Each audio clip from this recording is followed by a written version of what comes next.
Here's the clicker, or did you take your own? Yeah, that's good. Thank you. All right. Bonjour!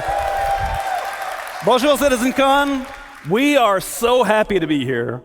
It's been so long to see you guys physically and just being able to interact. It's been fantastic so far. We're super excited about all this. The video you just watched outlined a lot of features in the StarEngine. It's a reminder of what makes this game so special. It's a focus on fidelity. I said it. It's a focus on immersion. And it's a focus on seamlessness, being able to go everywhere, and you're just there. The accomplishments from the tech teams at CIG have been numerous in building all the technology that allow you to run the game and allow you to experience the same things that we see in our dev setups. And so what we're about to see today is a deep dive into all these features. But first, I wanted to touch really quickly on this last year. We have launched persistence, or added persistence. It's been a rocky road this year, and I want to thank you guys for keeping on playing, giving us a hand, giving us good bug reports. It's been fantastic for us to improve the stability of the game, so thank you so much. You guys deserve a hand of applause. Thank you so much.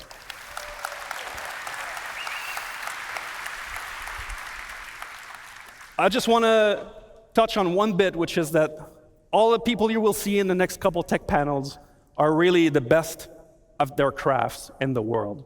They are infused by a value that we tremendously value at CIG, which is relentless optimism. That this game can be made, that this vision can be achieved. And so, without further ado, but first, I got one more thing to say. So, in all of the different panels that you'll see, all the updates, everything that you'll see on screen, whether it's a HUD, an MFD, a ship UI, FPS weapons, everything, all of this is new. So as you watch the clips, you're going to see some differences. That's because this all comes from the freshest implementation that we have. We love open development. We love to show you guys the work in progress. And so that's exactly what we're going to look at today. And so without further ado, I'll leave you with Marco, who will show you all the cool and amazing features of our engine and the challenges that we face. Thank you so much, guys.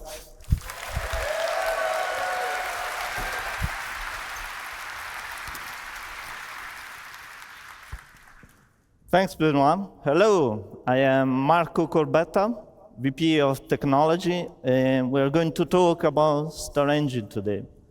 We have been developing StarEngine for many years with the goal of creating an online living universe.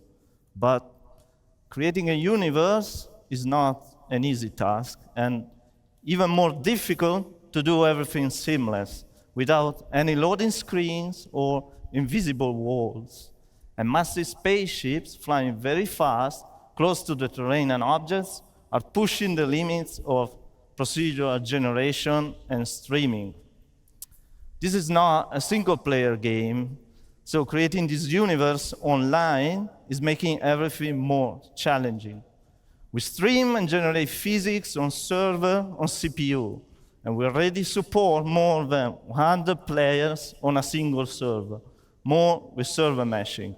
To support all this, the engine must do a lot of work every frame. So in a typical StarEngine frame update, we got up to 64 hardware threads, about 200 software ones, over 700,000 streamed in entities, and millions of entities overall in the solar system, about 150,000 updates per frame. We have over 200 vehicles, spaceships, and ground ones, over 2 million physical objects, over 100,000 objects generated per frame when flying over the terrain.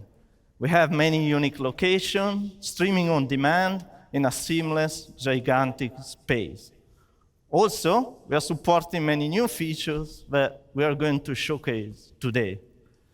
I'm going to start in introducing the new and improved clouds and fog, worked on by custom vendor in the R&D team. The first new feature is the light shafts. They are volumetric shadows from clouds cast into the atmosphere.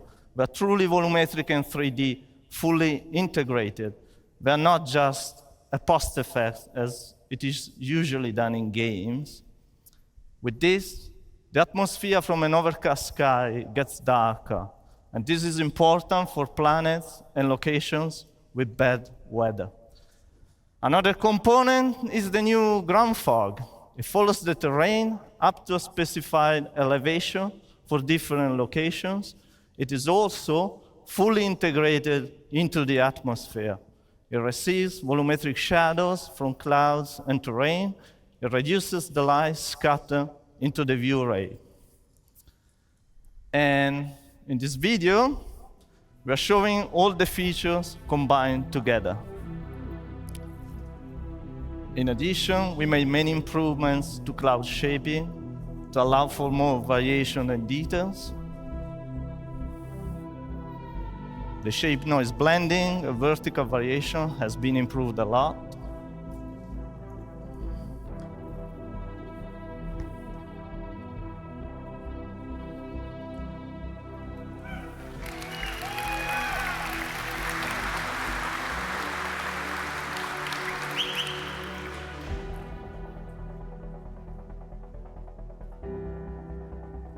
Also, we made improvements to shorten long distance read, and the tiling is less visible.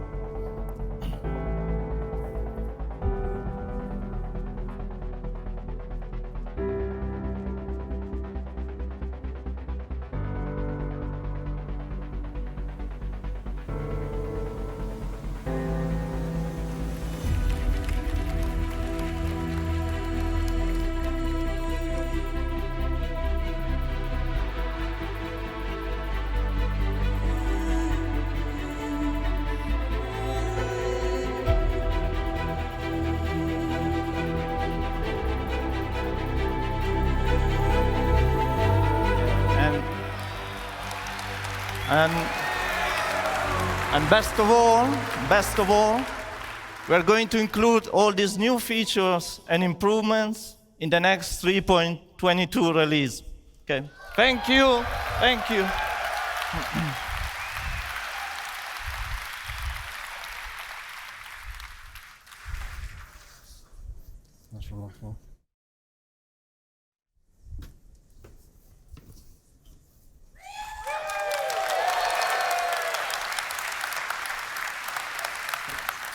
Hi, everyone. So I'm Mike Snowden. I'm the Director of Visual Effects. And I'm Ali Brown, the Director of Graphics and Procedural Tech. Thank you very much. Really happy to be here, really excited to show you. We're going to be showing dynamic fire in StarEngine.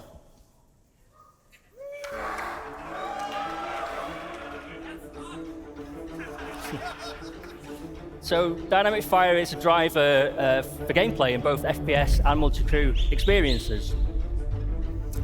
It creates emergent sandbox gameplay, and it can be used by designers to craft very dangerous scenarios for players.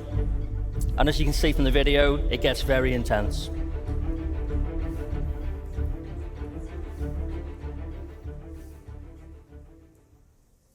Okay, so how do fires start in StarEngine? Well, there needs to be a source of ignition, and there are multiple ways in which it can occur.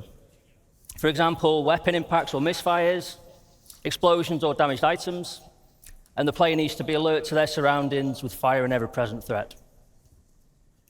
If a fire does break out, you're going to see it dynamically propagate through the area, causing damage to environment and player.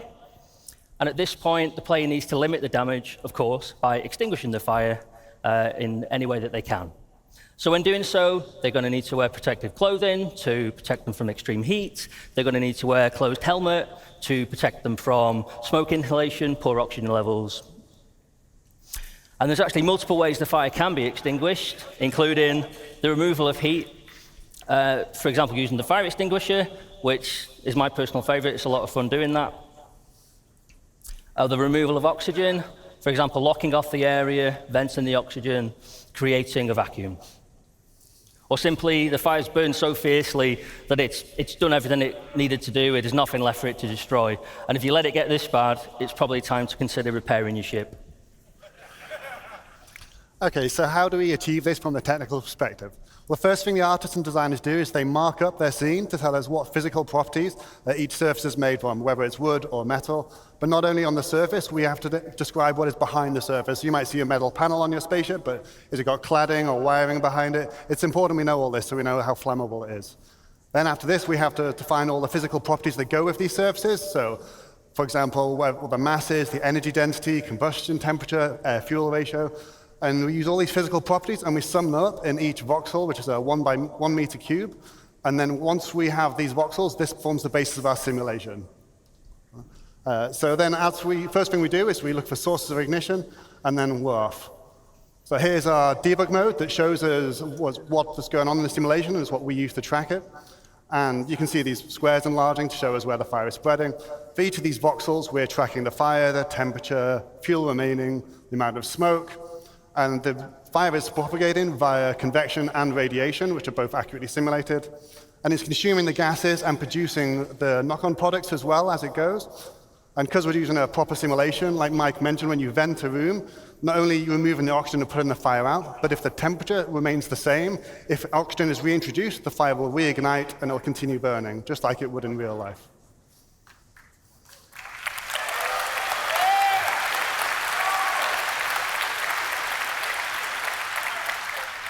So what's next for this? So our focus has been on interiors, in particular spaceships, but all interior spaces really, and this voxel grid really helps us solve that problem. Our next focus is going to be on planets.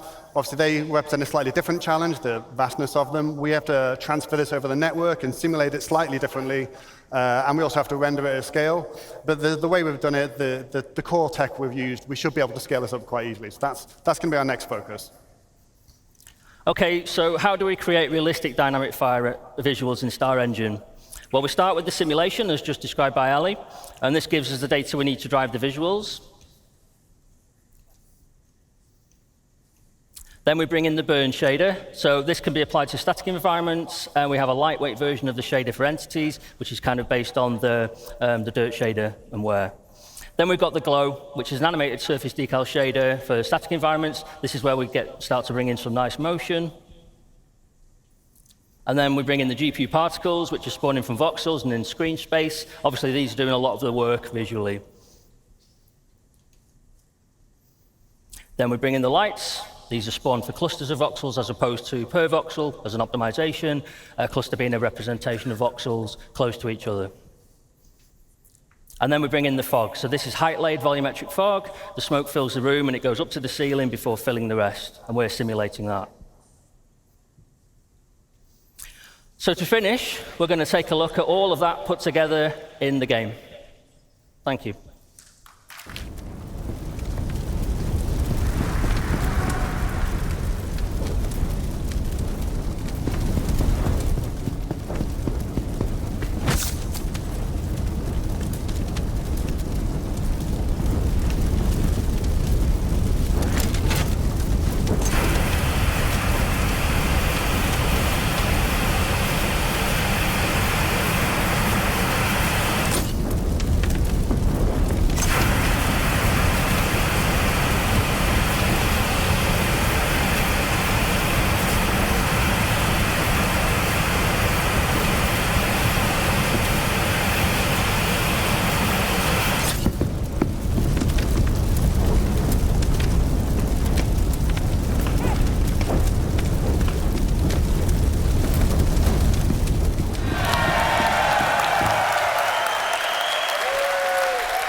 Thanks very much, everyone. Thank you. Thanks a lot.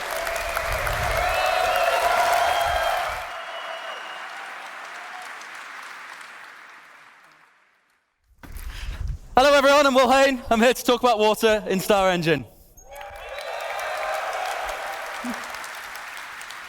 So, water is a huge part of both of our games, Star Citizen, Squadron 42, and we wanted to give it a major upgrade. We were going to set 3 ideas that we wanted to impart on our water. We want it to look as good as possible, obviously. We want it to look realistic. We want it to be beautiful. We want it to be in motion constantly. It should always be moving and always be reacting to everything around it, whether that be players or objects or vehicles. And we wanted this to work on the whole scales of all of Star Citizen, all the way down from footprints in puddles to enormous ships crashing into the ocean. I'm going to talk about our updates to the water rendering first, and then we'll move on to that other stuff I discussed. So first of all, the water shaders, particularly the ocean and the river ones, were in dire need of a major upgrade. They were currently using a technique called deferred shading, which is really fast and fantastic for opaque objects, but does not translate well for transparent ones, which of course water is. So the first step that we made was to transition to forward shading.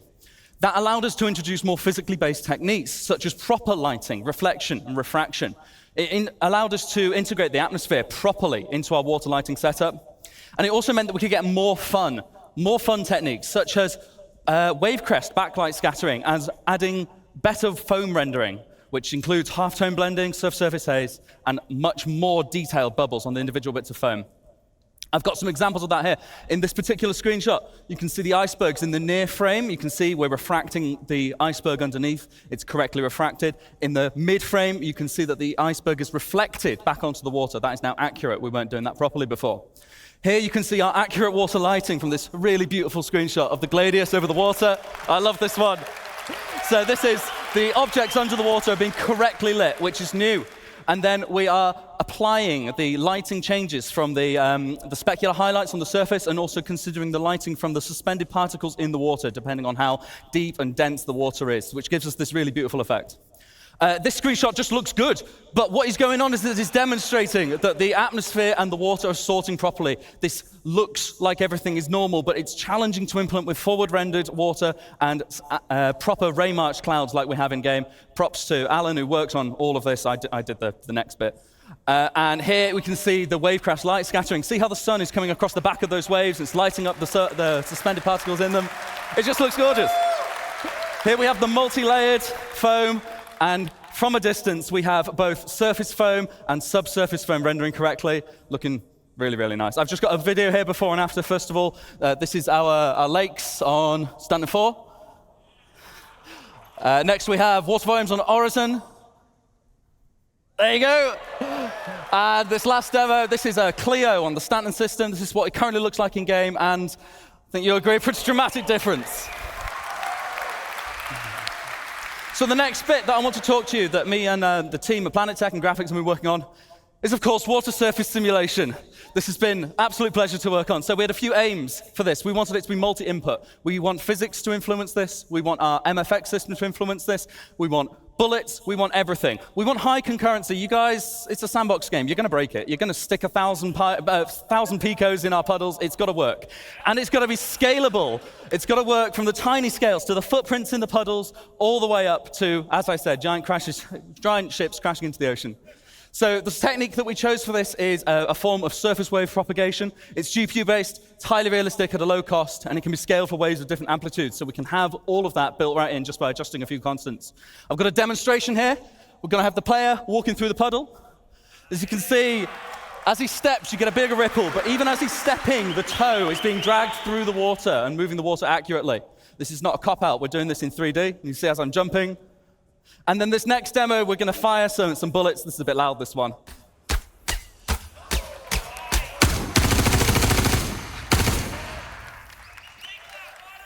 Right, the one more thing that we had to look at. So it's all well and good, this working on a puddle, but Star Citizen is not made of puddles. It's made of oceanic planets. It's made of everything. We needed to make this multi-scale. So we wanted the water near and far, not just in a square around the camera. We wanted lots and lots at once.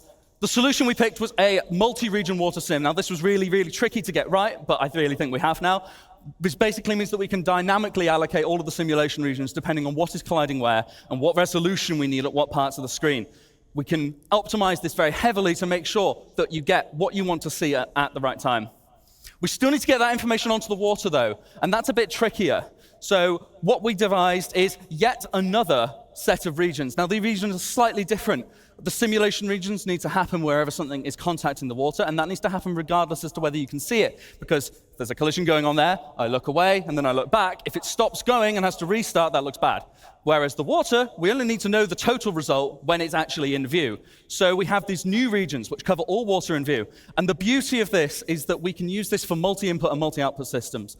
Anything can influence our water, whether it be the simulation, whether it be weather, whether it be VFX. And then anything can be affected by water now. So the water rendering reads from this, but then we can also spawn VFX particles from wave crests. We can add screen space effects. We can have a line across your visor. We don't have this yet, but it's accurate to the displaced water in front of you. We've got this technology now, so we can use it to influence any of our work going forward. And here's a really good video of some of it in action. I'll just let that play.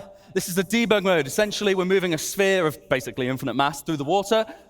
And as you see, if we pan out a bit, we make our sphere a bit bigger, we get a much different result from the sim. Spawning the foam properly. It looks really nice. Really happy with this one.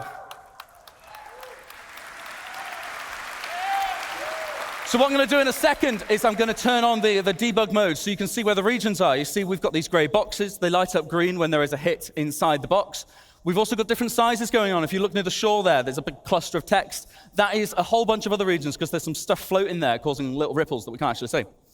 And as you see, these scale properly. We can add the results from multiple sizes of simulation together, and they influence and interact with one another accurately. You see those big waves crashing over the little sim there. It works pretty nicely. I've gone ahead of my subtitles, but I'll just let that video play out. So, what does that look like when we bring it all together? What's it going to look like in game? Now, you did see a little bit of this in the StarEngine trailer, but actually, I think this video does a little bit more justice to it. So I'm just going to let that play out for you.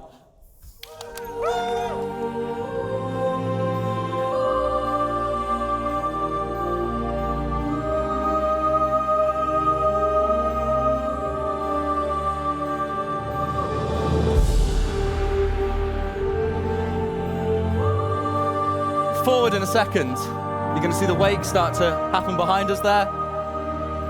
And from the cockpit perspective, water droplets on the glass thrown up from the water sim. This is what I'm talking about using multi-output.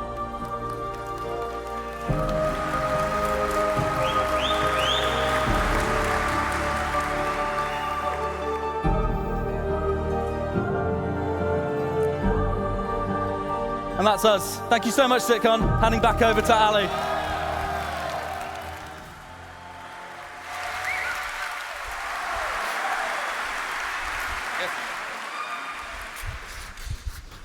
Hello again.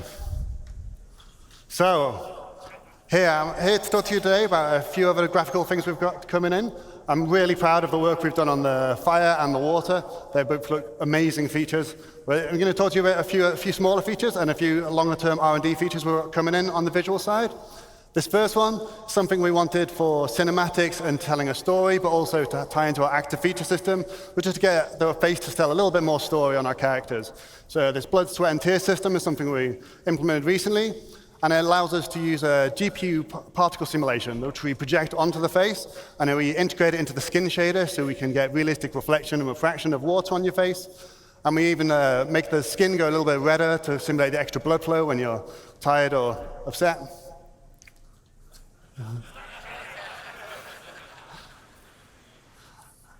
So none of this is a pre-canned animation. It's completely dynamic. We have complete control over everything. We can keyframe every single tear if we want to.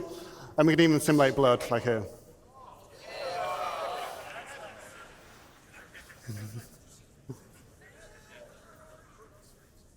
So next thing I want to talk about is our scope shader.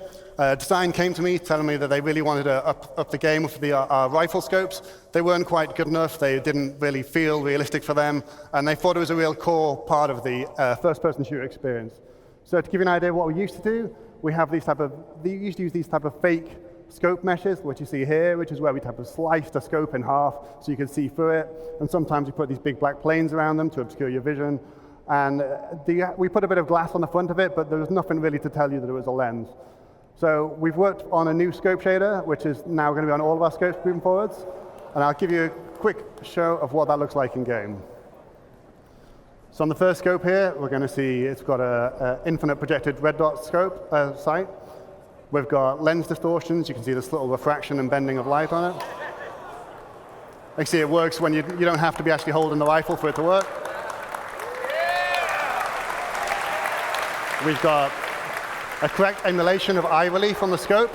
So we have the blur, distortions, chromatic aberration. And then we've also got support for digital displays like this one, which has light amplification and has support for EMPs. If you get an EMP, you're going to have the display is going to get distorted. So we're quite proud of this. We think it's going to give a much better, more realistic simulation of the scopes in the game.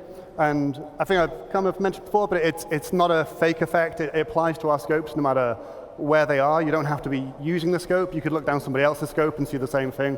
It's fully integrated into it, so it's really quite proud of that.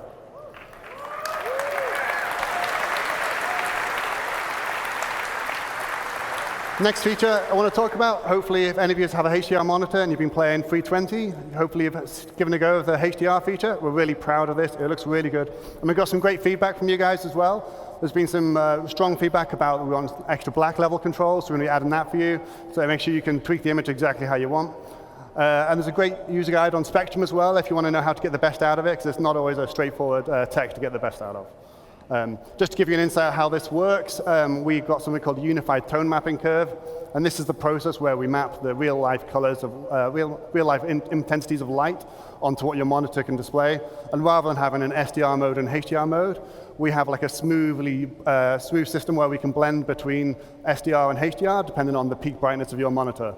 We also pay a lot of attention to make sure we preserve the colors and the hues to keep an accurate image for the artist, and especially for skin tones. We don't want them turning red or white or doing everything bizarre. Just one thing to mention, we've got some content adjustments that will be ongoing. We've got a lot of content in Star Citizen. It takes a little bit of time to make sure we balance everything so it doesn't look too dim or look like a supernova. Next thing I want to mention, temporal upscaling. This has been something that's been asked for a long time, and we're proud to finally get it into your hands. We've got 3 different techniques we're going to be implementing. We've got CIGs, we've got our own temporal super resolution solution called TSR. We've got AMD's Fidelity FX Super Resolution 2, and we've got NVIDIA's DLSS 2 as well. They each have different characteristics and hardware requirements and trade-offs, so it's important to get you all 3 so you could have a choice of what you want to look. On the left here, I've just got a zoom in from one of our outposts. That's no anti-aliasing for people that really love to see jagged edges. The center one is our TSA, which is what you've got in the current release today. And on the right-hand side is TSR without doing upscaling. And this is going to be replacing the TSA solution. And this gives us better quality and more stable image and hopefully much less ghosting. We can use our TSR to do upscaling. Here's the example of how it looks at each resolution. And similar results from AMD's FSR. And some numbers here, which I'm sure you can pour over later, but basically we can get about 2 times GPU performance if you're interested in using the upscaling technique. Obviously, if you're CPU limited, you might not get quite them numbers. It depends on your machine. We also intend to look at frame generation techniques like FSR-free and DLSS-free, but these are going to come a bit later. We're going to focus on GPU performance, getting that up first. Frame generation isn't really applicable unless you've got a really good performance first. Some other quick updates. We've got the screen space shadows as added to Alpha 320. It gives us some extra detail in our shadows across characters, and it's particularly on planets, it helps a lot. And we've also got a new texture and mesh streaming engine that helps us get as much possible detail as we can onto your VRAM on your GPU. And it does something we call load balancing. It will scale dynamically for your GPU to make sure we can get the absolute best possible results. We've also got some more streaming improvements coming in the next release. Just to give you a quick show of what the screen space shadows mean, here we've got a planet with no shadows. I think it's Microtech.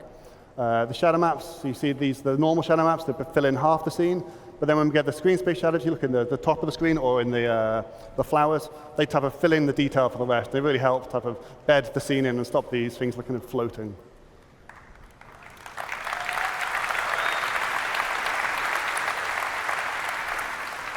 Next up, just want to talk about planets for a little bit. It's something I get asked about a lot of what's happening next with planets. So we've got quite a lot of R&D in progress. First thing, we've got 2 new pieces of tech being started recently. First is virtual terrain texturing.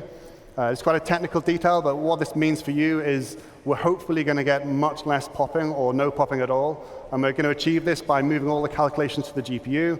And we'll be reusing the same type of patch-based system that Will talked about in his water presentation. And it should give you major CPU savings as well. So we're quite looking forward to getting this in. Another benefit is that it's going to give us the ability to add more complicated logic on, so we can type of do more diverse and interesting terrain, like things like, we don't have beaches at the moment. We'll be able to achieve that. And there's other similar things where, based on the local conditions, we're able to do more advanced decision making. Next thing we want to look at, which is probably the thing we get asked about the most, is our scattering system, which is responsible for putting all the trees and the rocks down in the world. We're going to, again, move this to 100% to the GPU, and that should let us have vastly longer draw distances right up until the horizon and much better performance. So we'll finally get rid of the dreaded pop of trees coming in for you. We also have to integrate it with our harvestable system, the resource system, and the awesome fire system you just saw a minute ago. Another point is it's going to be a hierarchical-based system, which what that means is we'll be able to use nearby vegetation or rocks to influence what other vegetation and rocks can grow or will show up. And this lets us produce much more complicated rule sets, so we can do things like have a tree that maybe underneath it doesn't have any grass, or maybe certain trees come together in clumps, and we'll get a much more natural distribution of vegetation. And final thing we want for planets is we want to be able to build them much easier, much faster, and we want to make sure they are truly unique. At the moment, our planets are unique. However, they are built from type of tile sets, like pre-built things that get mixed and matched together and blended in complicated ways so that you don't see the repetition. But it's not truly unique, not in the same way that the Grand Canyon might be, or the River Nile, or Mount Everest. And that's what we want. So to get that, we need to replicate the complicated natural processes on Earth, like geology, climate, erosion, and these things aren't trivial. So we've got three options. We've got offline tools, Houdini, TerraGen, things like this, where you could simulate all these processes in the engine. But we've started some R&D a few months ago on whether we can use machine learning to do some of this. So just to give you a quick idea of how that would work, or how it could work, if you just start with some random input here, it's just like some noise. We run it through a temporary simulation, so we can type of get a more reasonable approximation of simulation at different altitudes and latitudes on Earth. And then what we do is we categorize all this into different biomes. So based on the temperature and moisture, you'd find out what is a desert, what is a forest. And this part is crucial. So this is the input for our machine learning algorithm. We could come up with this image any other way. You could hand paint it as an artist, or we could just randomize the noise to get a different set of images. And then what we do is we take the large data sets we already have from Earth, from Mars, and from the Moon, and we train it on exactly the same distribution, so biomes, so forests, grasslands, and things like this. And by training it on exactly the type of data we get in reality, we can take this and then push just that, and then we can get these lovely height maps out of it that tell us a really realistic distribution. You can see here, this is a height map, so the black areas are low. You can see all the little rivers and valleys, and this had zero art input aside from this image, which is a very nice result. It's early days. This is based on something called a custom diffusion neural network. It's, like I said, it's pre-trained on Earth data, and it's been built up in patches so that it just doesn't become too expensive to build. And the little circular patches get added together, and to avoid any seams in the image. And then just to help you visualize it, I've just put some colorization on it to show you where snow and beaches might be, and just wrapped it around a planet to give you a better sense so it doesn't look quite so abstract. Yeah, but this is very early days, this stuff, but we're hopeful this will be helping the future of how we build planets quickly and efficiently. Thank you.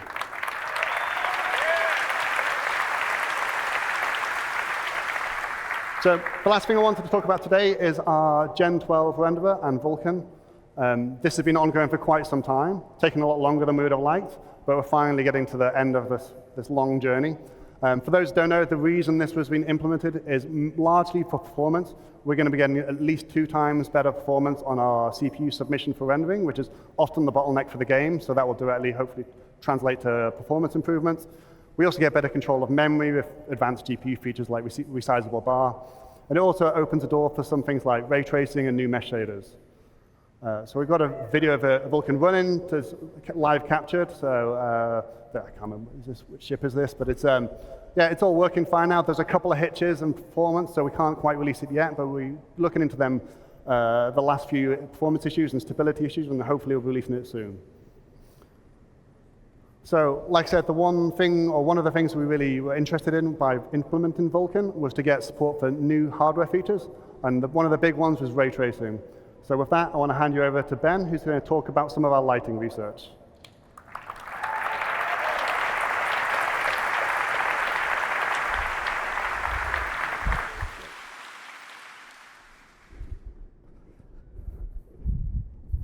Hi, I'm Ben Parry, and this is Global Illumination.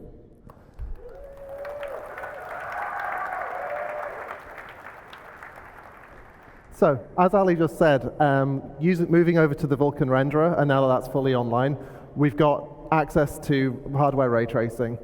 on the GPUs that have support for it. And the best thing to do with hardware ray tracing would be to create a new updated global illumination system for us to use. Now I'm here to give you a fairly early preview of the work that we've done so far, but first off I'm just going to simplify some things and ask what is global illumination. Well, you can break the lighting in a game down to 3 components. First off, you've got direct lighting. That's not global illumination, but that's the sun, lights in the level, that kind of thing. Next up, you've got diffuse global illumination. Now that's like a whole hemisphere, like a soft lighting that affects the that takes from the entire scene and lights up the pixel. And then finally, you've got glossy GI and reflections. That's like your shiny surface glints, your mirror reflections, that kind of thing. And now all of those combine together to form one glorious penguin. Now,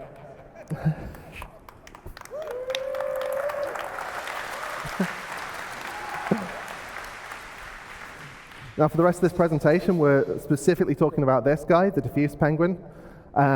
Glossy GI has actually been disabled in all the videos. Even the old system videos don't show the glossy GI here, just to aid the comparison.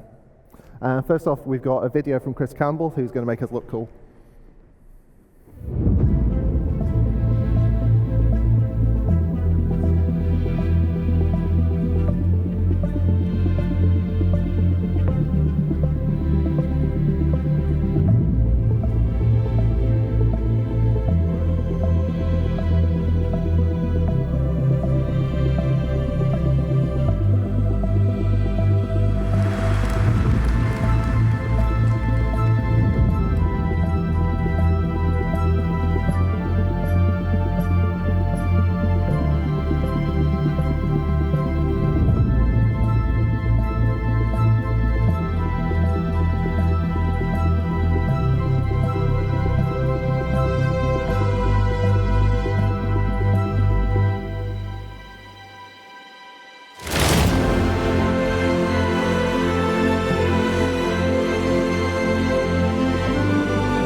So next up, the boring or the interesting bit. How are we doing it? How does the tech work?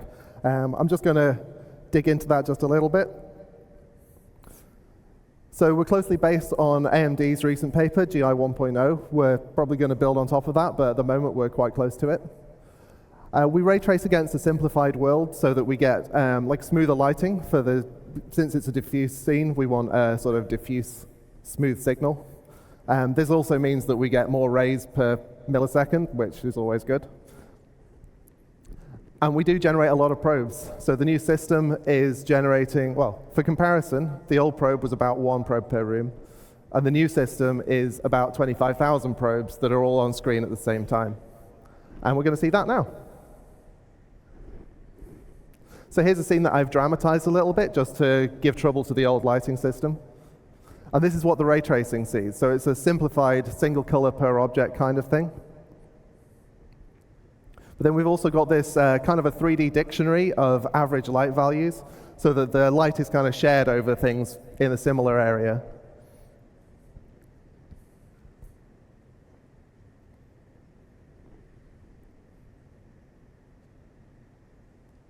So going back to the scene, this is the old system. So you'd render a single image from the center of the room, blur it, and then slap it onto the entire scene.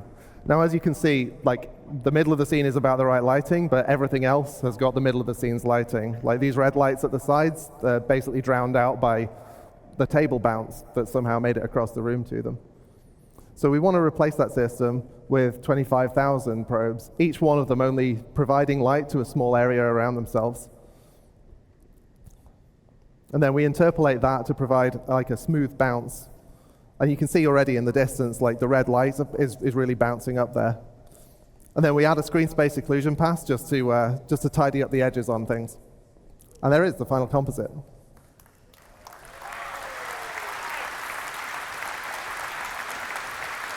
Next. So, what else does it do? Well, because it's real-time generation, it means we can do a real-time bounce, and we can do that with quite small areas. You can get like a really vibrant bounce that picks up off small objects in the scene. Ooh. And that means that the art team can really lean into like strong local variation on color. As again, we will see. So we'll do a side-by-side comparison on this one. As you can already see, like the spotlight's really like throwing stuff into the scene. This is just one light in the room. And we did have live updating, as you can see in the old system, but it was designed for like time of day changes rather than this continuous smooth view. And finally, it means that we can do things like glowing surfaces can just illuminate the world without having to add special lights to fake it.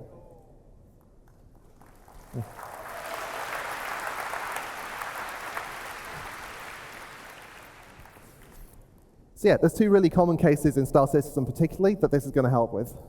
First off, cockpit brightness. We capture at the moment the at the moment we capture that cockpit probe in a setup scene, and then we don't update it as you're flying around. So you're not going to get the sky color in, and you're not going to get the ground color in. And then we've got the opposite problem that I don't have a picture for this, but cargo bays, sometimes they're light, you land somewhere dark, you open up the doors, and now you've just got this weird little light room with nothing spilling out of it. So again, let's have a video.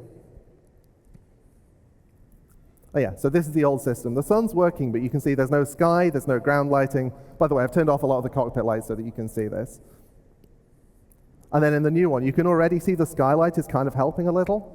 But then as you turn over, you get all the ground lighting.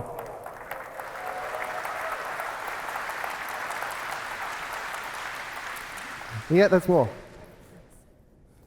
See, one of the concerns we had was that we didn't want to create a two-tier system. If people have got hardware ray tracing and it's working for them, that's great. But you can't really have the art team optimizing or seeing for one type of lighting and then having to optimize it for another type of lighting and having to trade off decisions about the two of them. So what we've been experimenting with is trying to create a new low bar that's higher than the old low bar, as well as creating a new high bar. And the idea for this is basically to take that single room environment probe system that we have been using, update it so that we can do live relighting on that, and then to sort of slot that in where the ray tracing would be while still keeping all of the other stuff, like the 25,000 probes and all that kind of stuff, can look at the old system and we kind of Frankenstein them together. So I'll show you what we've got so far for this. So this is just the old one and the new one so that you can see the problems. Like, just it's overly lit, let's be honest.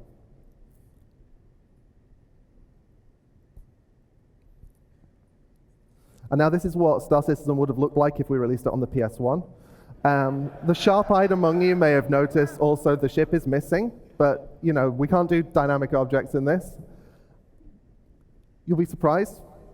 It doesn't seem to mind. And there we have software GI in the middle, which is, yeah, like I say, it was using the same 25,000 probe system, but not having to use any kind of hardware ray tracing. As you can see, it's not a perfect match. It's not identical, but it's a lot more dynamic than the old system.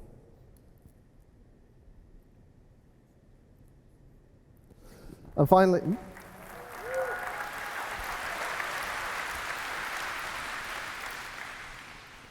I'm just going to show you a to-do list here. I don't have pictures because it's stuff we've not done.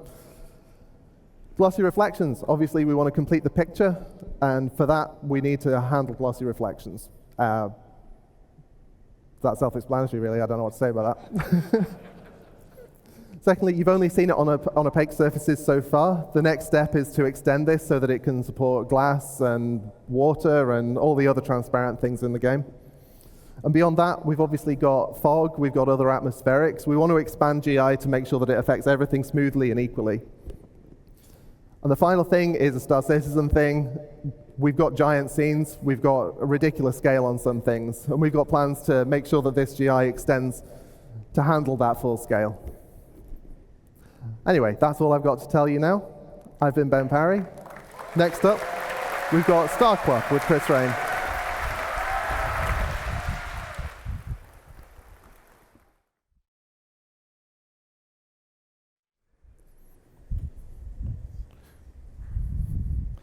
Hello, everyone. Hi.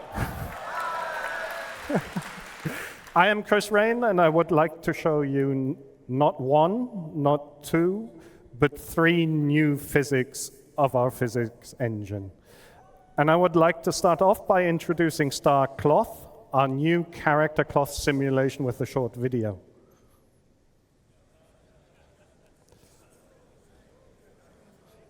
So this is just regular player movement. That was actually me playing. You can see the cloth collides with the ground.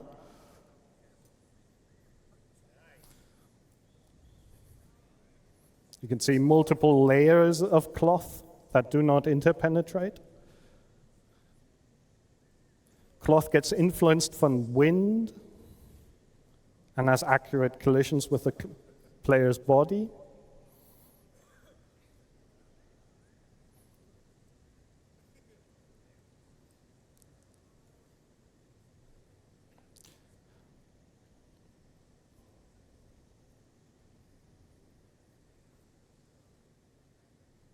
We now have support for collisions from dynamic objects.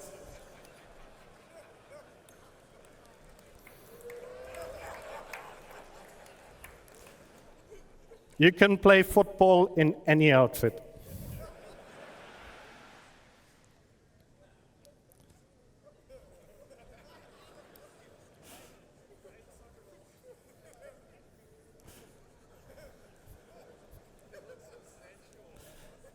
StarCloth supports the full range of motion a human can make, from fast movement to extreme poses.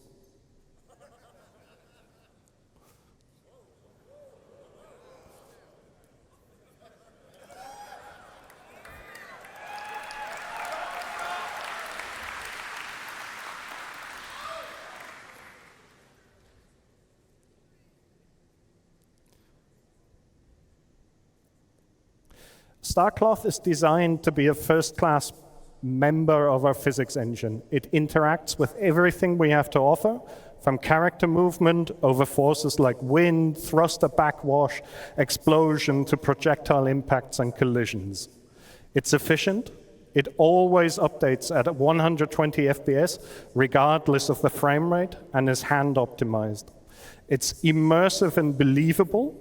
It's a realistic simulation based on physical properties. It's high fidelity, high quality. We want to raise the bar with this. The visual geometry you see on the right is complex and not suitable for simulation. The visual geometry is made with visual quality in mind, and that does not translate well to simulation. So we decided to add the ability to use bespoke meshes that are made to simulate well and let their movement then deform the visual geometry. This allows us to share the same sim setup across multiple visual meshes, which is a huge productivity boost for tech art. We can seamlessly blend the simulation on and off, so we can disable the simulation at a distance. Back to the football. Everything that is dynamically simulated is able to interact with the cloth, from ships, over crates, boxes, and even footballs. We ensured that the collisions are accurate and believable. As you can see in the image, the football parts both layers of the gown. The cloth itself supports self-collisions, which means it will create folds and wrinkles, but not interpenetrate itself or other layers of cloth. The same applies to the static environment as well. The cloth will drape itself around the environment, so brushing up against objects will result in the behavior you expect. We added tapered capsules to improve collision detection accuracy. A tapered capsule is a capsule which has 2 different radii at the endpoints. Human anatomy is complex, and we need to accurately represent it for collisions. The traditional capsules we use on our ragdolls lead to jumps in the collision surface. Now, notice how there is a jump between the elbow and the lower arm, and another jump where the forearm connects to the hands. These jumps pose significant problems for our cloth simulation. If you look at the upper torso, you can see the collision proxies are actually completely hiding the cloth, and they're essentially completely useless. So now notice the difference on the same body represented with tapered capsules. We can now faithfully represent the hips, legs, and arms of the character. An additional benefit of tapered capsules is that the collision detection is significantly faster than with regular capsules. Currently, we're only using them for cloth collision detection, but in the end, we'd like to use them for everything. We simulate the cloth always at 120 FPS or 120 Hertz, regardless at which update rate the game is running at. We do this to be faithfully able to detect collisions with a fast-moving character. As we're simulating at a higher rate than the game updates, we have to interpolate the joint positions between updates we get from the game. At each simulation step, we perform collision detection, simulation, and update the cloth sim cage. Now, if the game is running at 120 FPS, we do one update for the cloth simulation. If the game updates at 60 FPS, like in the image, we simulate the cloth twice. Now, if the game runs slower, like at 30 FPS, we need to update the cloth 4 times. You can see this in the image. It becomes apparent that we need to make the cloth run as fast as possible, and we spent a great deal of amount of time optimizing this with various techniques, including handwritten vectorization and using every trick in the optimization handbook. The effort pays off because we can faithfully capture very complex movement and fast-moving characters, even at low frame rates, without any clipping or tunneling.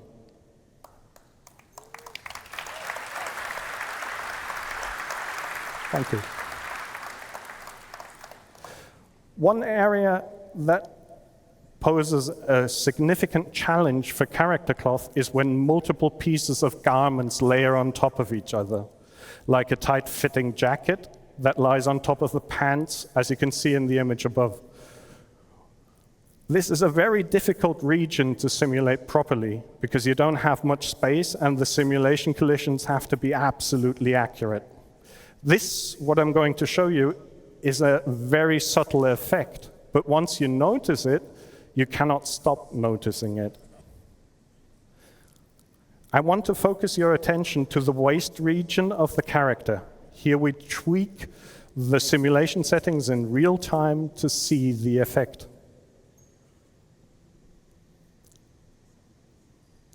Here you see a rendering with a high-fidelity cloth disabled. And here, the same scene with it enabled.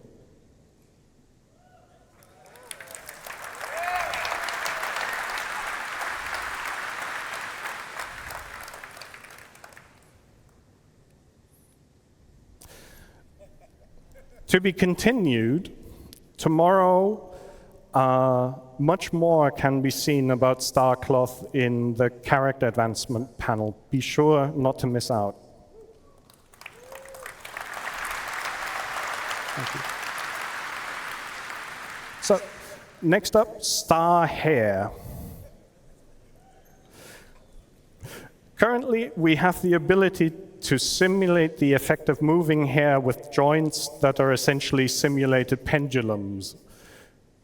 The hair is skinned to these joints, and when these joints move due to the pendulum simulation, the hair moves with it. This leads to a fast and believable movement of hair. However, the quality is directly correlated to the quality of the skinning, which is tedious for tech art to achieve for some complex hairstyles.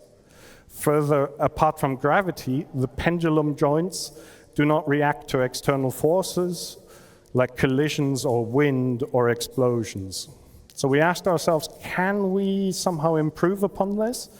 And I'd like to show you some early prototype results of our research. This is an image of the raw geometry you saw in the previous image. You can see many strands of hair, and we thought to ourselves, maybe we can simulate all of these strands. This is a single strand isolated from the rest. As these are simple triangle meshes, we initially thought we could simply use our cloth simulation and simulate such a strand like a sheet of cloth. That didn't work out at all. It turns out hair does not behave like clothing. Also, the sheer number of strands and their individual triangles and vertices are simply too much to simulate efficiently, even for our highly optimized cloth engines. We realized then that our artists are actually using splines to create these strands. And a spline is a smooth curve or line through space. You could see that in yellow. And we thought maybe we can just simulate these. They're much simpler. And hair simulations need to be able to maintain the original hairstyle. You cannot have the hair simulation change the visual appearance of a character. One of the reasons why using the cloth simulation for hair did not work out at all is that the cloth only simulates vertices, and they have no concept of orientation. So you do not know how the next segment has bent in relation to your current segment. In other words, you cannot easily simulate twist with vertices alone. For splines, however, that is very easy to do. So all of this together allows us to simulate the strands according to the theory of Courseratte rods. A Courseratte rod allows you to model the behavior of slender one-dimensional rods, exactly what our splines are, and simulate bend, twist, stretch, and shear, exactly what we need. Hair also needs exact collision detection to not intersect with the head, the ears, the cheeks, the jaw region. The video I'm about to show you is some very early prototype footage of how such a simulation actually looks like.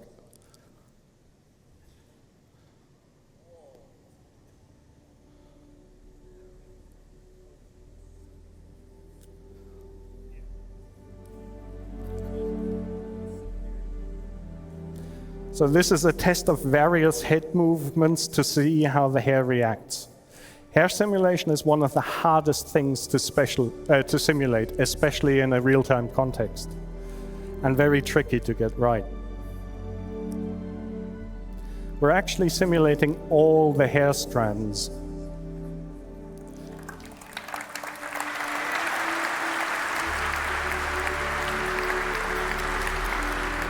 So we will have characters being able to run their hands through their hair and have the hair react realistically. A barber simulation next.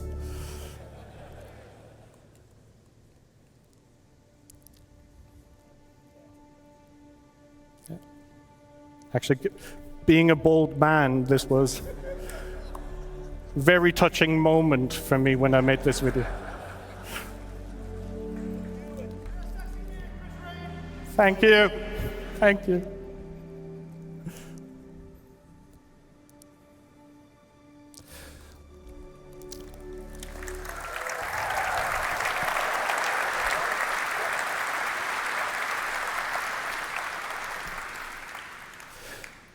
Next, I would like to introduce Maelstrom, our physically based destruction system. And I would like to do that with a video that I believe speaks for itself.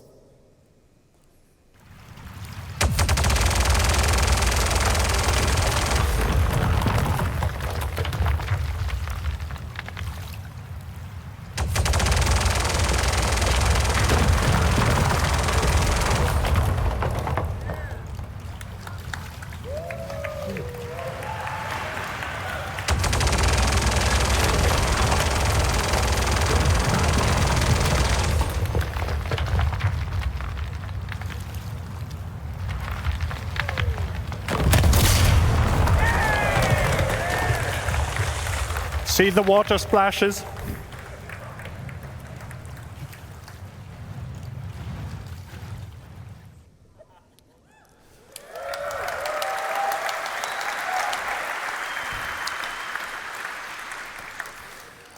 We want players' intuitive prediction of the effect a weapon or a collision has to actually happen in the engine or in the game. So we decided to move away from hit point pools or other abstract models to simulate damage, but rather have damage be calculated from a physical model and from the physical material properties of each entity. If something breaks off due to its structural integrity decreasing below a certain threshold, Maelstrom allows it to break off in a realistic fashion. If you shoot off a wing, the missiles and weapons on that wing should still remain attached. If the broken off part still has power, electric items should still function. This means Maelstrom was needed to be designed to work with a hierarchical setup to begin with. From the hierarchical representation of the geometry we want to break off to the same hierarchy on a higher level for items like power plants, lights, weapon systems, and so on. Maelstrom is persistence and networking ready. We designed it from the ground up to work with high latency situations, to persist and replicate easily.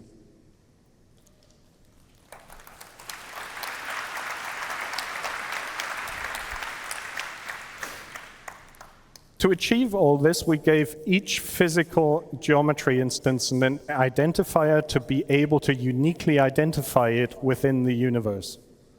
So your Gladius wing is your Gladius wing.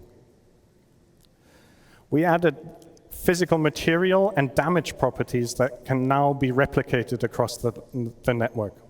One of them, and that's the most important one, we call integrity. And this determines how much structural or internal integrity a physical geometry has.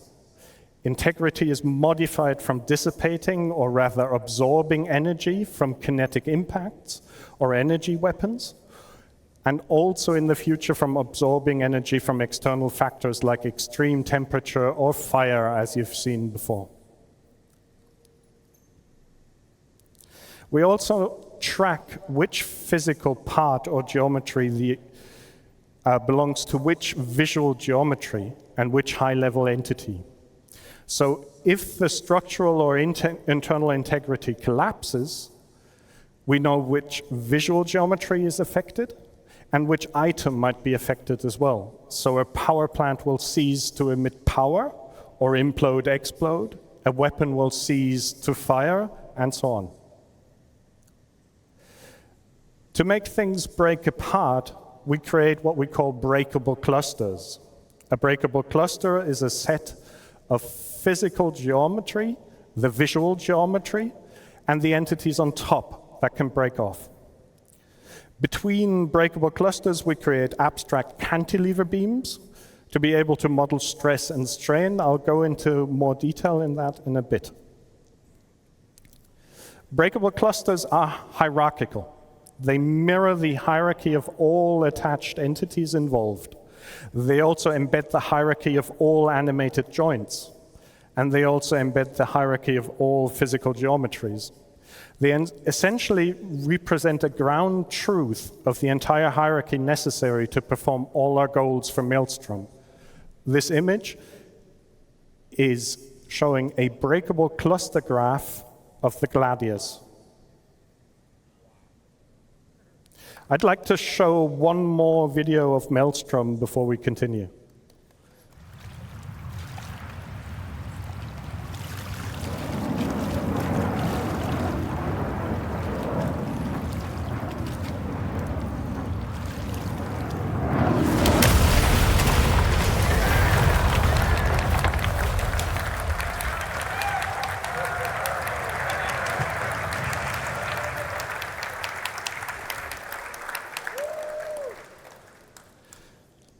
We needed to find a good way to easily and efficiently determine when a breakable cluster breaks. We chose a well-established model from material sciences and structural engineering, cantilever beams. In essence, a cantilever is a structural member that has a fixed support and a free end. Forces experienced on the free end can be used to calculate the amount of stress the fixed support is enduring. The basic ideas behind that are best explained from a very simple example. If a ship were to collide with the horizontal part of the crane in the image, far from the vertical part, the fixed support would endure a higher stress as if the ship were to collide closer to the vertical part. But not only does the point of impact determine how much stress the cantilever beam experiences, also how large the surface area is connecting the cantilever and the fixed support has a large influence on when a cantilever beam will break. In our case, this actually means we analyzed the cross-section of the intersection of the set of geometry from two breakable clusters to calculate the surface area. A wing attached to the body has a rather large connecting surface area compared to the surface area calculated for the stabilizers connected to the body.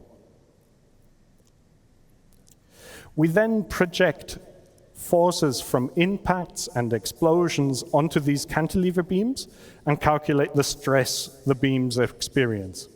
Over time, this stress turns into strain, and if we reach a certain threshold, the beam snaps.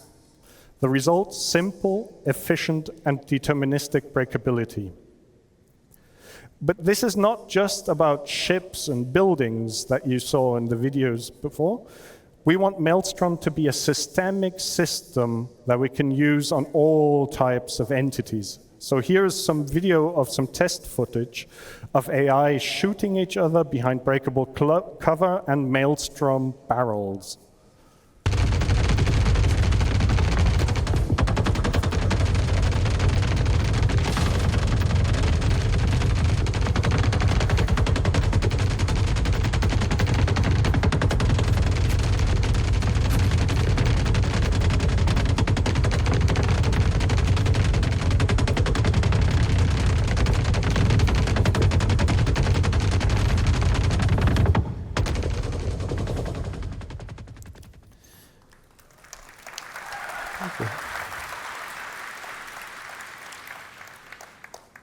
Physical material properties influence damage and breaking and have a direct influence to how things break and fracture.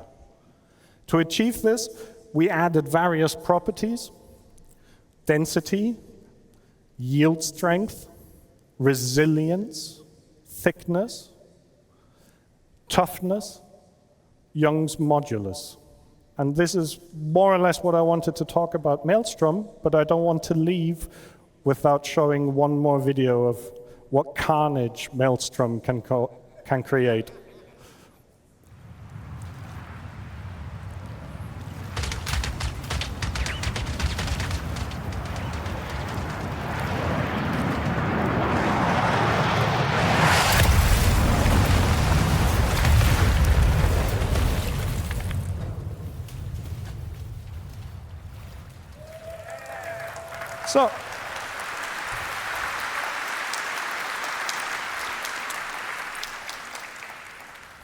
So thank you very much. And with that, I'd like to hand over to Benoit.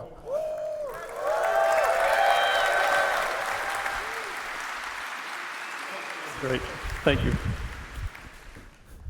All right. I am not this person, but I'm filling in with him. So far, I mean, do you guys think this is going to change your game up to now? All these new features? Hell yeah. Okay. So we've seen updates from fire, water, we've just seen force, we've seen sun and light. So the next thing that's left to build a ludicrous space game is audio. And so I'll leave you with Graham, who's going to show you some of the new audio enhancements we bring to StarEngine to make it even more realistic than it is now. Hi CitizenCon, Graham here. Good to see you. Recently in the audio team, we've been looking at how we can create a greater psychological connection and emotional impact within our games through the use of improved audio technology. Audio can play a crucial role in the immersion of the player, and with that in mind, the audio code and technical sound design teams have been looking at all of our tech from the ground up. For example, when you're under threat, you should feel a real sense of danger. When you're armed, you should feel the dangerous power that you hold within your hands. Earlier this year, we showed you our resonance tech, which allows us to bring the action much closer to the player even when they're deep in the bowels of a ship and far away from where all the hits and the explosions are happening. But that's just one part of a much larger push to create a better, more immersive audio experience. With that in mind, let's take a look at some of the tech we've been working on. First, let's listen to some of our weapon sounds in action.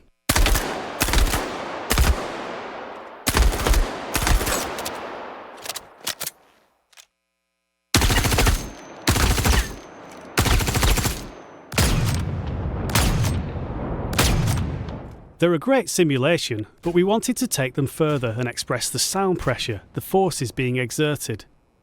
Our new in-house audio effects, particularly the multiband compressor, tuned by our sound designers, give us this result.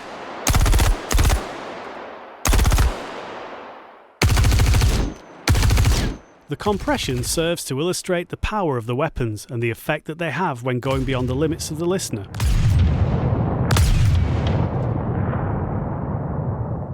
Let's show you the same audio effects applied to the ship weapons, taking us from this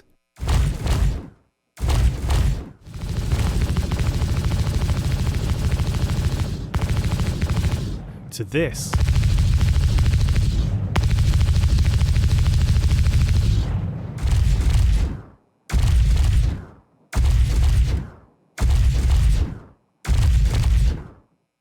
But it's not just about feeling powerful. Changes in audio can create a sense of danger, of being out on your own and under threat. Here's an example of ship combat.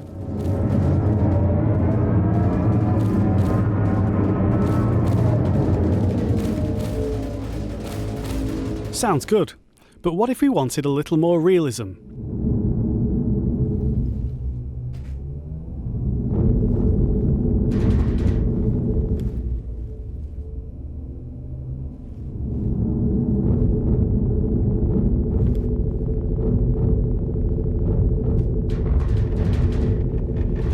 The audio propagation tech that we've been rolling out makes it easier to change the soundscape in real time, and a nice use of that technology is to provide a more realistic option. Here, your own weapons resonate through the hull of the ship, only what's in the pressurized cockpit is heard clearly, and the threat level feels higher due to the isolating lack of enemy weapon and ship audio.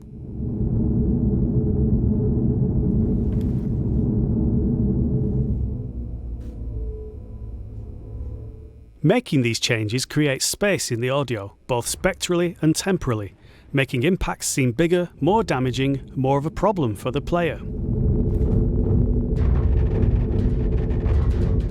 This realistic mode isn't limited to the flight experience, it's applied appropriately to the game as a whole. Here's an FPS battle in a depressurized area.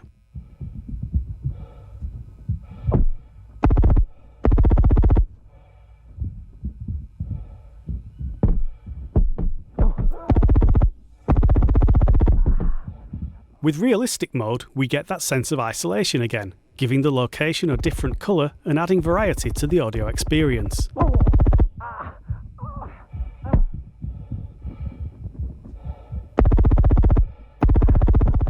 Player breathing and foley are exaggerated, and other sounds are transmitted through physical contact.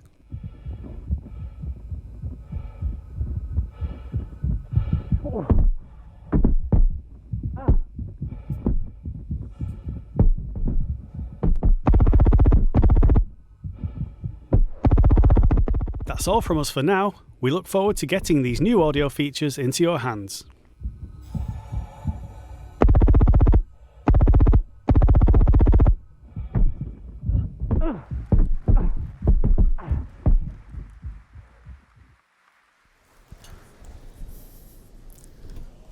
All right. Hello, everyone. So, Persistent entity streaming, replication layer, and beyond. My name is Paul Reindel. I'm Director for Online Technology, and I'm going to show you a little bit insight in our technology for persistent entity streaming and the replication layer.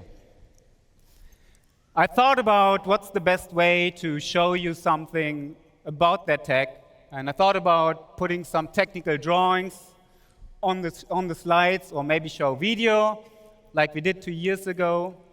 But really, the best way to show you how persistent entity streaming works is to give you a live demonstration.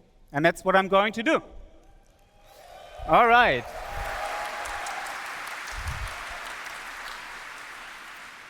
So this will all be live, so please bear with me if there's any glitches.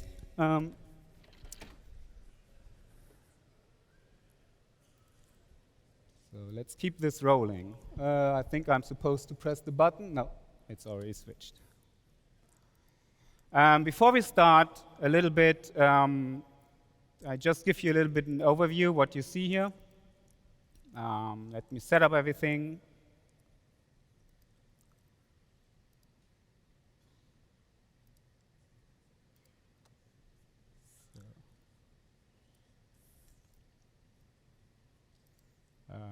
One moment, sorry. So on this left side, you will see my client window. And on the bottom side, you will see the server renderer. So for this demonstration, and I start a second client, I'm just stopping that. Sorry about that. This is live, all right. So again, on this side, you see the client. And he just logged out because I started a second client. So let's do this again. One more time. On this side, you see the server renderer, which is currently, it has nothing streamed in. I'm showing a small demonstration level. And on this side, you see the entity graph, which is our online database. That's powering what you see in persistent entity streaming, what you play since 3.18. And I also have some metrics on the screen which shows the entity graph worker, the requests per minute, per second, the mutations, and you also will see entities created and destroyed once I do that. All right, so let's wait for my client to come up and join this level. So the first thing that will happen when I join this level, you will see on that server everything streams in, and my client gets connected and also streams in everything on the client view. What would happen on the behind the scenes is that my player just got unstowed into that shard, and we at real time created everything for this player. So you will see his body is attached to the player. You will see his mobi-glass, his head with all his customizations, his undersuit, and then all his customizations as well on the undersuit. What you also see is that this player just got unstowed and attached to a static zone object container. And this is how our zone system works. Basically, on the server, you will see 3 different zones, purple, green, and red. And each zone comes with its own coordinate system and its own physical grid. And this is how we actually, on live, do zone transitions between your ship, empty space, space station, or a planet. And you will see, as I walk between those zones, I will, at real time, update it in that entity graph. And this all happens seamless. So for a client, this is completely transparent. You don't notice that. But this is actually what's happening when you step in or out into a ship. And this is very unique to our engine. No other engine has this zone system. And that allows us to do all the amazing stuff you saw in the videos before, transitioning in and out of planets and go from the smallest scope to the largest scope. So everything we do in a shard, so this is like a mini level, like the mini PU level, is also persisted in this database. When we create new entities in our engine, in StarEngine, those entities get pushed into our entity graph, into our online database at real time, and then from there replicated to our clients. So if I go ahead and spawn a couple of plushies here, you will see they spawn, they get created immediately on my entity graph and replicated on the server and on the client. So let's spawn a couple more here. And you see this, the pengus I spawn in the other zone get attached to the other zone. And then if I go and transition one of those, they will also transition between the different zones. And the same works for ships or more complex entities. If I spawn this buggy here, you will see this one gets created with all its attachments and everything else attached to it. And this is just my small demo level here. On live, we have up to 600,000 dynamic entities that get created for one single chart. And this is just the initial state. After 2 weeks, 3 weeks of gameplay, when you guys go in and destroy stuff, spawn stuff, play around, it goes in the millions of entities. So this in itself is pretty amazing tech. The next time I want to talk about is our streaming system. Most engines do stream on texture or geometry. We actually stream entities, and we do stream persistent entities. So when I turn on the streaming system here and I walk into this, if I walk over to the red area, you will see that the purple area will stream out together with all the entities on that server. So it does not only stream out on my client, it actually streams out on that server. And when I come back in the green zone, that purple zone streams back in with all the entities in there with their full persistent state. So now I have a second player join. Benoit is going to join me. So Ben, if you want to join, okay, I think we see him over there.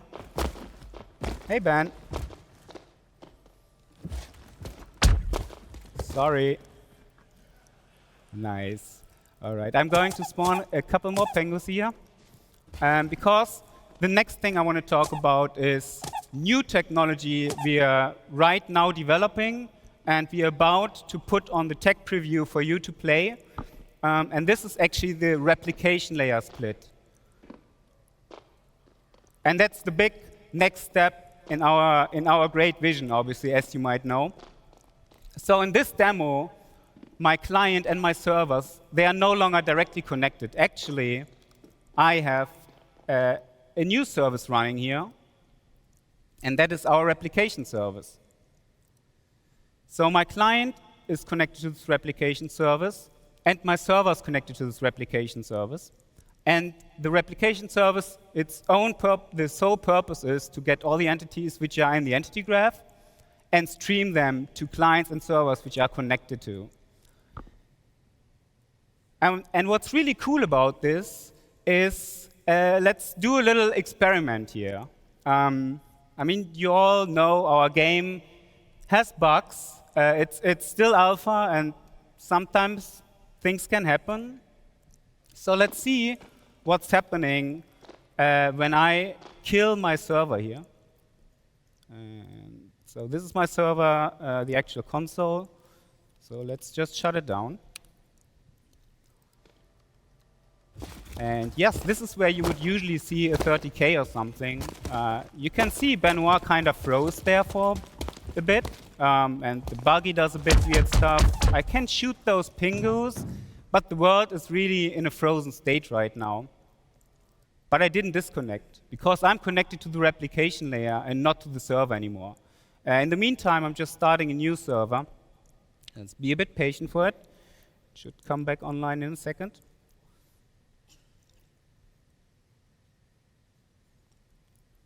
And as you can see, now that the server came back, it restored the state.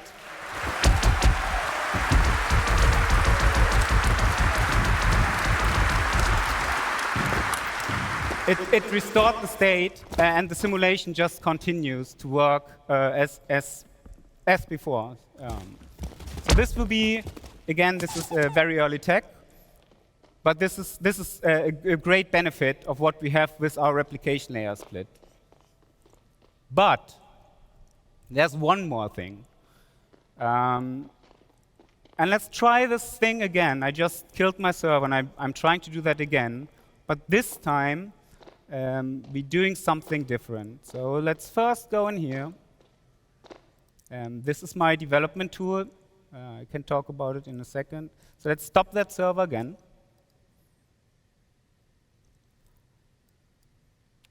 And restart.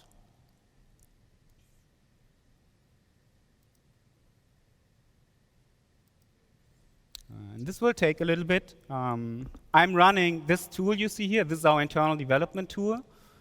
This tool runs the entire stack of our game on this PC. This is obviously for development only, and I can do that with my small test level. But this really helps online devs and all people who work on the incredible, complicated tech we hear to be able to develop our game. And because I run everything on this PC, it's a bit slow. So let's wait and see what's happening here.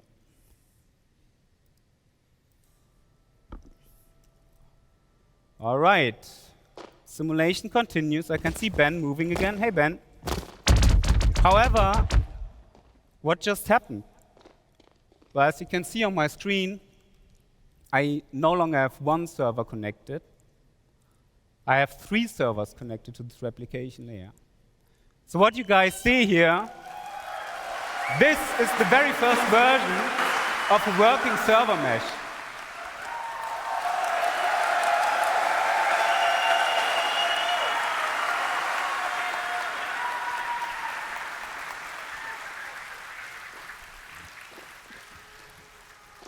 All right. So now I'm going to explain a little bit how this magic works, because it is truly magic. Each server, when it came up and the replication layer realized there are 3 servers, we assigned different zones to those servers. And we said, OK, server 1, you are the authority over the purple area. Server 2, you are the authority over the green area. And the last server is authoritative over the red area. You can still see that those servers have all those entities replicated, but only the entities within their zone are actually authoritative on that server. So while I'm in this green zone at the moment, my entity is simulated on that green server and just replicated on the other server. And now, as I transition between those zones, you will see that on that green server, I just lost authority, and on that purple server, I just gained authority. And because my player was replicated on both servers, this completely works seamless. And again, let's do that a couple of times. You see on my client here, I don't notice anything of that. This all happens behind the scene.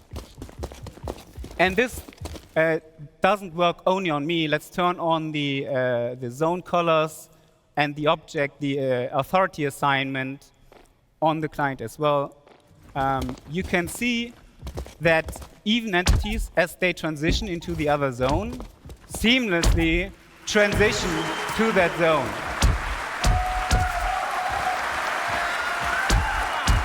And not only that, I can also interact with entities that are on the other side. So if I go on the green zone, for example, and I shoot this, I can still shoot that purple entity. And I can also just go ahead and destroy that buggy which sits on that other zone. There you go. Always fun to blow stuff up, right? All right. So there's more to this. The first thing I will do, let's spawn a fresh buggy. I just destroyed my old one. When I go into this buggy, I will become part of the aggregate. And that means that now my buggy and myself will transition authority together. And this is how we make sure that my player, while he's driving this buggy, is always authoritative on the same server. So you can see as I drive around with this bug between the zones, I will switch between the different servers. All right. But there's more to this. So remember when I turned on the streaming earlier? The same streaming mechanics work here as well. Like, obviously, in this example right now, you can see all those servers, they have all those entities replicated. And it's a little bit wasteful because you have 3 servers, all need to replicate all those entities. And that's where streaming comes into play. I can turn on streaming here, and you will see that suddenly my purple server no longer has the red area streamed in. And the red server no longer has the purple area streamed in. So let's see what's happened when I drive my buggy backwards into that into the red zone. What happens on that purple server? And I just disappear. So right now, on this server, there's only Benoit replicated. And Benoit, if you come to me over in the red area, you will see that now on this server, there's no client at all. And in theory, we could now completely stream out the entire area on that server, or stream in a new area.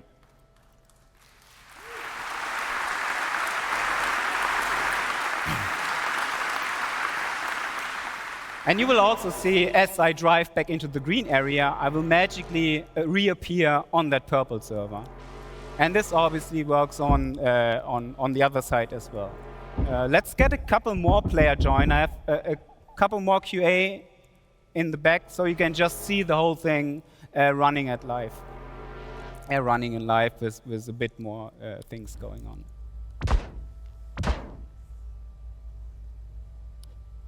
Let me get out of this buggy. And you will see on each server renderer which clients are currently replicated on those servers and which clients are actually authoritative on those servers. And you can see this, the green server, because it's the middle one, has most entities replicated. And then you can see this purple one at the moment only has one client replicated.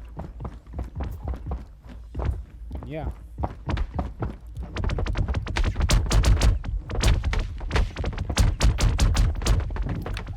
So yes, this is pretty much it.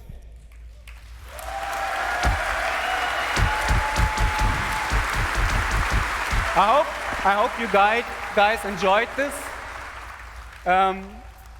It has been a long time to come to this point, and I just can't put in words how much tech and work we had to put into this. Big shout outs to the network team, big shout outs to the online services team, big shout outs to Chris to let us doing this.